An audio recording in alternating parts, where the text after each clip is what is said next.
Terkait temuan BPK Pak soal mami di RSUD Cilodong dan Labuan, Ibu sebagai kuasa pengguna anggaran bisa menjelaskan itu?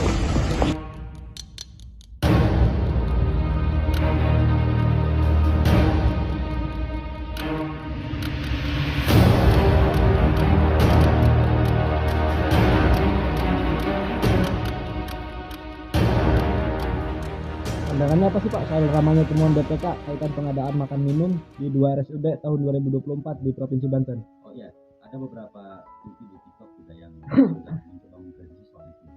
Yang paling pokok saya juga lihat ada kawan-kawan di wilayah Kilogram yang akan melakukan aksi di depan rumah sakit daerah Kilogram. Kalau Polwatu Banten, karena dapat konfirmasi langsung dari Ibu Ati sebagai Kepala Dinas Kesehatan, kami menilai bahwa ini adalah temuan BPK. Kalau temuan BPK bisa bersifat administratif kalau kemudian tidak ada pengembalian baru nanti pidana.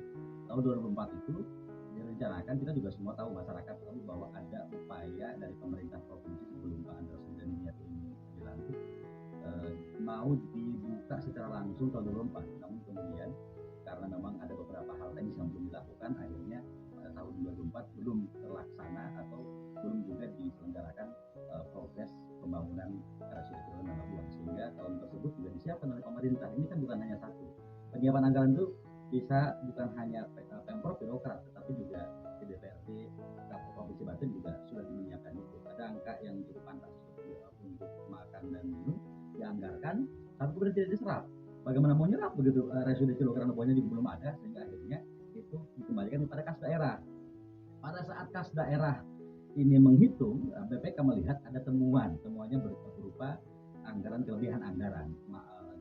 Disinyalir bahwa anggaran tersebut informasinya dugaannya di markup dan sebagainya. Tetapi sanksinya saat itu adalah dilakukan upaya pengembalian dengan jangka waktu tertentu, dan informasi saat ini sudah valid bahwa uang itu sudah dikembalikan oleh pihak ketiga, penyedia barang dan jasa di kegiatan makanan minum di rumah tersebut.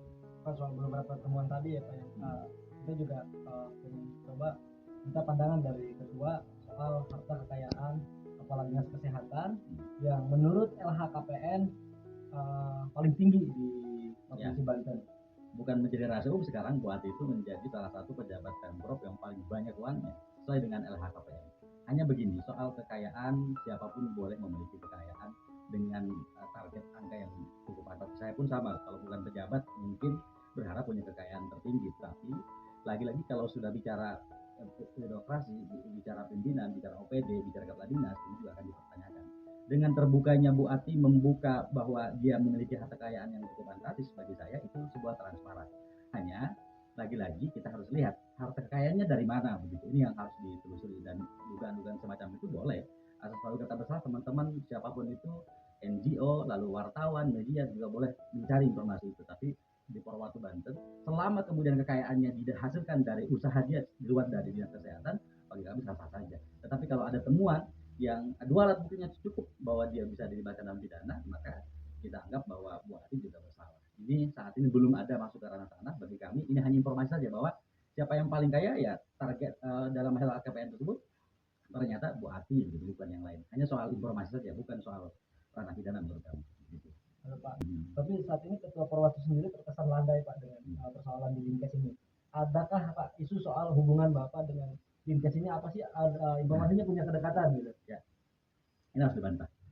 Lagi-lagi kami pernah menunjukkan sebelum teman-teman lain melakukan upaya aksi atau membuat surat aksi, kami sudah lakukan itu. Saat terjadi proses hukum yang keliru dan salah dan sasar, kami lakukan upaya pengumpulan, bukan hanya Polwatu Banten.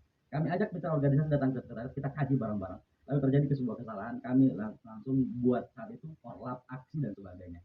Hanya lagi-lagi kami memiliki prinsip tabayun, kan harus tahu dulu nih informasi dari sana apa. Jadi soal kedekatan itu tidak benar. Hanya soal komunikasi yang dibangun, saya dengan beberapa dinas sudah dibangun komunikasi. Kalau ada persoalan kita harus lakukan komunikasi.